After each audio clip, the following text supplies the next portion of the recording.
This month on Mustang Magazine, sophomore baseball player Danny Quinn is recovering from a brain injury. Sam Shea is working with students in a special setting. Nord Public Access Television has a backup plan to archive the past. These stories and more on this December edition of Mustang Magazine.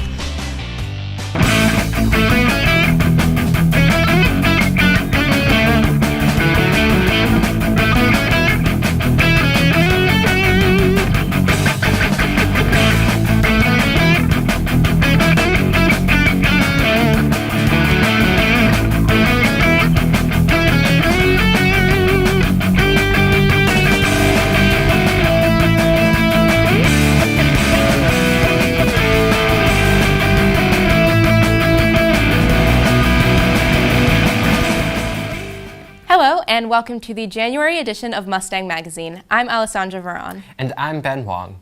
Mustang Magazine is produced by broadcast journalism students from Nord High School. Our goal is to tell the stories from around our community that matter to teenagers the most. First, a lot of events have happened in our gym. Basketball games, pep rallies, music events. But mini golf is not one of the things you'd expect. Declan Tolman and Tom Guerreri have the story.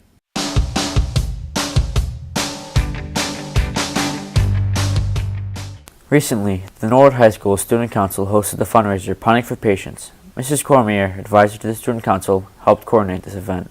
The event was really fun, 18-hole miniature golf course. They had a long putt contest, caricatures, face painting, DJ. Along with the mini golf course, there was a putting competition.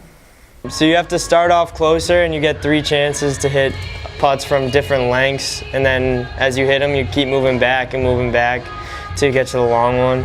Punting for Patients is an event fit for all ages. We had kids as young as 3 and people well into their 70s and 80s. It was a very family-friendly event. The day was designed to help raise money for the Jimmy Fund and Dana-Farber. I'm here to play some mini golf and support cancer by donating money. If you give a good donation, you can get food or water, and it's a lot of fun. The event was successful in reaching its fundraising goals. We ended up raising $4,100 to benefit the Jimmy Fund, which I'm very proud of my class officers and student council members, because really that's where all the credit is due. Student Council is hosting Punting for Patients again next year, so make sure you come out and support. Reporting for Mustang Magazine, I'm Thomas Guerreri. That's a really great way to fundraise for a really great cause. Yeah, and that's not the only cause people fundraised for around here. Here's a story of a farm that held a 5K to raise awareness for a life-changing disease. Alyssa Nauman and Amanda Rooney report.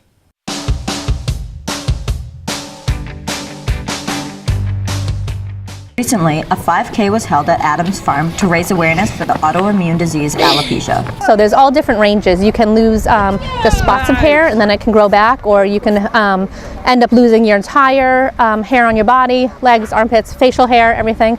Alopecia, which affects a person's hair follicles, causes them to look different than others. I didn't have to brush my hair. We don't go anywhere without people staring at him, without people asking, is he sick? Is he okay? What's wrong with him? And after a while, that really, it takes a toll on them. I got stares, I got looks of pity, but I've had alopecia for almost 12 years now, and I've realized that it's affected me more positively than negatively. And for event organizer Kelly Lovell, the main goal is to bring the community together. We'll have a kids race, which is about a quarter mile around the field. It's for anyone, any of the kids, and it's really fun because the little guys that can't do the 5K can just get out there and run and have fun and go crazy, and everyone cheering for them.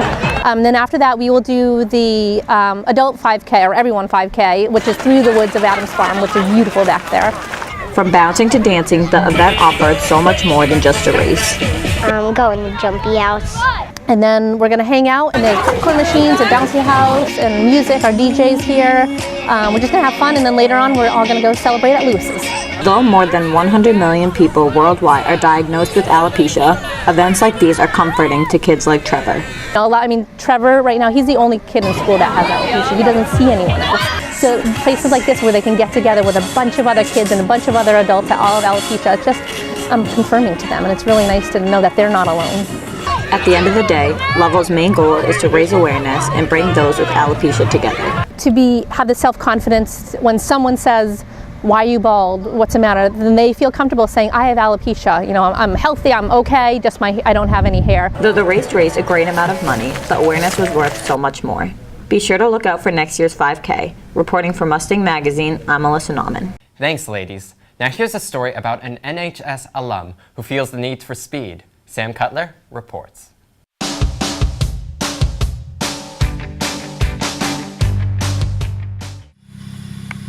NHS graduate Doug Intana is always driving in style.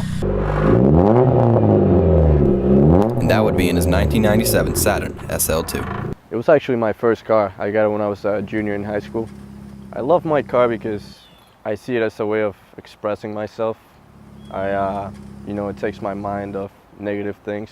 Whenever I'm feeling down, I just drive my car and it goes away. It makes me really happy. I've actually always been interested in cars, and then when I got my first car, I saw the opportunity to modify it myself. Doug's car wouldn't look the way it does now if it wasn't for the numerous upgrades. I lowered it, rims, new tires, sound system, exhaust, the whole thing pretty much. The Saturn takes Doug to and from Boston every day. And I also like going on road trips a lot, so I've been to Virginia, Maryland, Pennsylvania, New York, Vermont, New Hampshire, you name it, I've been everywhere. It's not hard to miss Doug riding low in his Saturn. It's pretty funny. When I'm driving on the highway, you can see people just looking at my car and smiling. It actually makes people happy, and it definitely gets their attention. Driving low does have its downsides, especially with the law. They pull me over because they say my car's too low. Scraping the ground too, shooting sparks everywhere. It's good and bad. Definitely the police attention can get pretty old and scary pretty fast. It's not just about the car for Doug.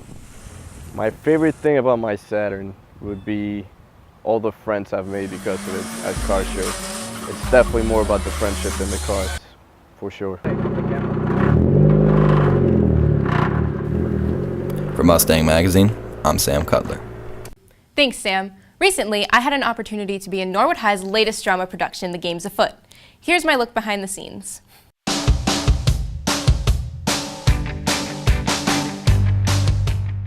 The Norwood Drama Department has been hard at work with this year's fall play. The Games Afoot is a Sherlock Holmes-based murder mystery. It's really funny. It's a comedy, too. It's not just like a straight-out murder mystery play. There's comedy with it. And that's just different from anything we've ever done before. With a play like this, there was no shortage of challenges, not the least of which has been character development. Simon doesn't have many funny lines, so to speak, so I have to compensate with that, with just making everything big, and that's been rather difficult for me. I play William Gillette, and he's different than me. He's much older, and he has much more years of experience than me, so to try to take that on and develop a different character than myself it's a lot of fun, though. It's so much fun. We all wear masks, and sort of Aggie has a mask on for the rest of the world, but who she is on the inside is completely different. So it's hard to figure that out for my internal acting. In order to perfect the show, the cast and crew must be very dedicated. It's been almost every day after school. It's been quite a commitment. We spend more of our day with each other than we do with our own family, so we kind of just have to deal with each other. But I love them all. Being together for so long has allowed everyone to form close bonds. The cast as a whole has bonded so well. Well, there's definitely a lot of physical contact in this show, so that's kind of just made us closer together. We kind of, through all this time that we've been spending with each other, we have basically become a family. The Games Afoot will be performed at NHS on November 12th, 13th, 14th, and 15th, so be sure to come down and see how the mystery unfolds. Reporting for Mustang Magazine, I'm Alessandra Veron. Great story. It looks like the show was a lot of fun to put on. Thanks, it was. Now, do you play any sports? No, I stick to acting. I feel like I'd hurt myself if I played sports. Yeah, a lot can happen when you're on the field. Rachel McCracken and Megan Quinn have a story on sophomore baseball player Danny Quinn, who suffered a really severe injury last spring.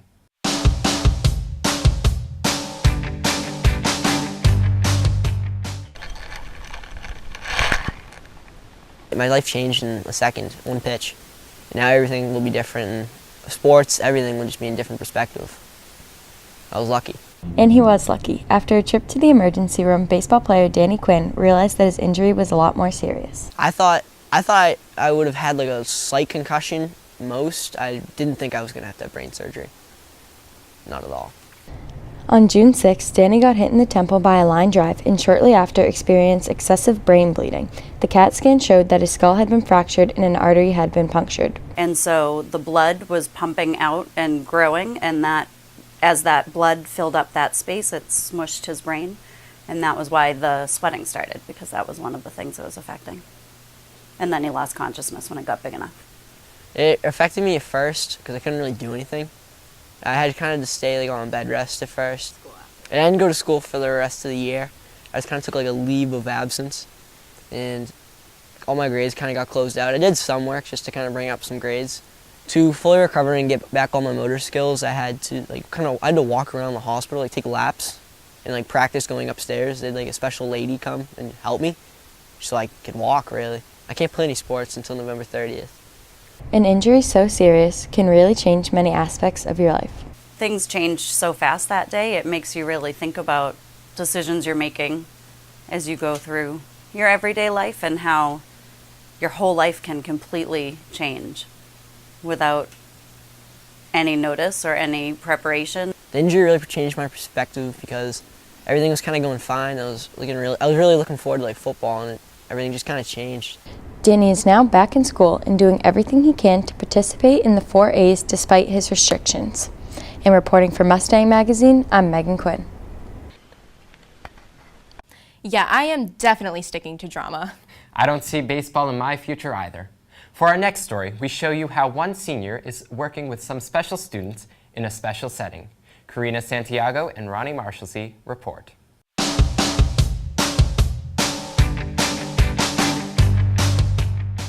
What day of the week? Wednesday. Good job. So let's circle Wednesday. Good job. There's an interesting program offered at Norwood High School, and Sam Shea has added it to her schedule for her senior year. I take for an elective the special ed setting for high school students, which no one else in the school takes, and no one has taken it since my freshman year, so the teachers are really excited that they have someone else in the classroom now. Having Sam be in here just gives us an extra hand, and she works so well with them. She knows all of the things they can do, what they can't do, what they need help with, so it's definitely been a big help to have her in here. Sam spends her time in the classroom helping the kids with basic skills that other students may not learn every day.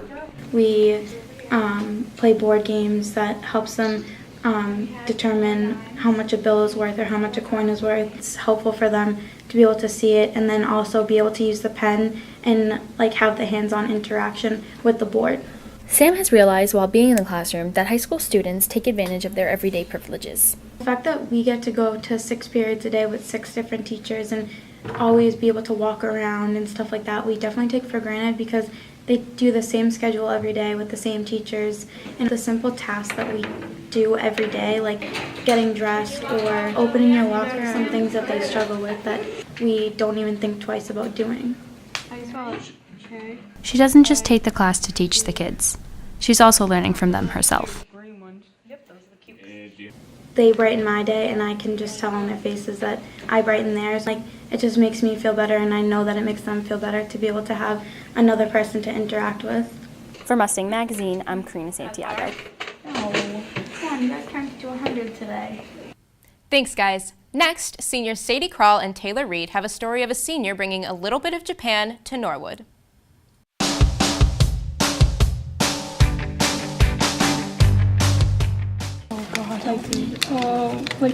For my global citizenship project, I'm making 1,000 paper cranes. Last month in the library, Mimi Ravi taught students how to make paper cranes. How it started was Mrs. Durain contacted the faculty and asked if anybody had some origami paper at home. She had explained what the project was, and I said, ooh, that's something we'd like to have done in the library. Making paper cranes was a new experience for the students. I think it's beneficial on a number of levels. First, it's fun, it's neat. It's also tactile. It's using skills maybe that you don't use all the time. At first, it was hard to get the creases and folds like exactly right, but when you keep like doing it, it becomes like easier to fold. However, making paper cranes is not an easy task. Yeah, I really liked it, but it doesn't look so great. It's kind of hard. Oh, I see. Like this? She definitely made it look easier than it actually is. For Mustang Magazine, I'm Sadie Kroll. Our final story takes us into the Norwood Public Access Studio. Nate Pusey and Ryan Martin report.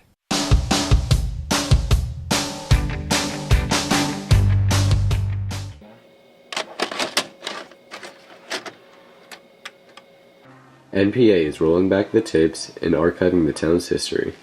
What I'm doing here in this part of my office is I'm transferring old video formats and transferring them to the computer so I can then edit them later for broadcast. There really is no fast way to do this type of transfer. What we're doing is we're actually preserving a lot of moments of the town's history. Mr. Tolman has been working very hard on helping people relive the old days, but transferring tapes can't be done alone. It's really captured forever. And with the help of Aiden Flores, transferring old clips has been a simpler process. Football games that are 2 hours, I have to wait 2 hours until it's done. So first I find a tape, and then I put it into the VCR, which is connected to the Mac using a Canopus.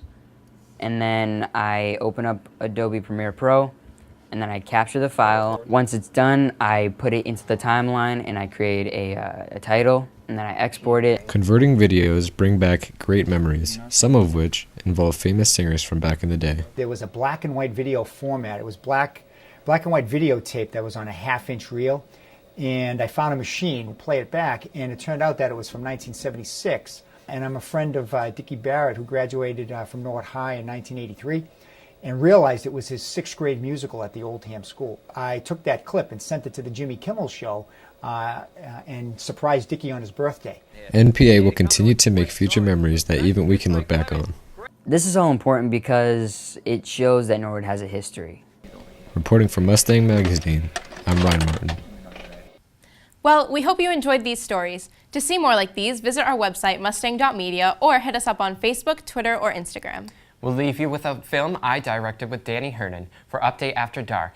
There will be a new episode on February 11th, so thanks for watching Mustang Magazine, and tune into After Dark to get into the Valentine's Day spirit. See you next month.